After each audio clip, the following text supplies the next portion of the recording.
እገዳዎች እንዲነሱ ተወስኗል።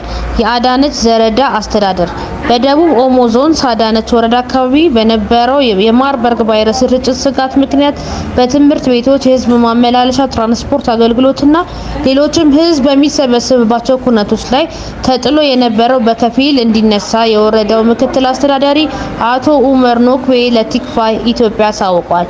በዚህ መሰረት በትምህርት ቤቶች ተማሪዎች ቁጥር በመቀነስ በፈረቃ ወይም በማሸጋሸግ እንዲሁም የመከላከያ ዘዴዎችን በመጠቀም የመማር ማስተማር ስራው እንዲቀጥል የህዝብ ማመላለሻ ትራንስፖርት ባለንብረቶች ከመቼውም ጊዜ በላይ የተሽከርካሪዎችን ንጽህና በማይዘባረቅ ወንበር ቁጥር ልክ ብቻ እንዲያሳፍሩ፣ ባለ 3 እግር ባጃጆች ከሾፌሩ ውጪ 2 ሰው በላይ መጫን እንዳይችሉ፣ በዲኤስቲቪ ስፖርት ማዘውተሪያ ስፍራዎች ተጠቃሚዎችን አራርቀውና በመከላከያ ግብዓቶችን በማስጠቀም አገልግሎት መስጠት እንደሚችሉ የማሻሻያ የተደረገ መሆኑ ገልጸዋል።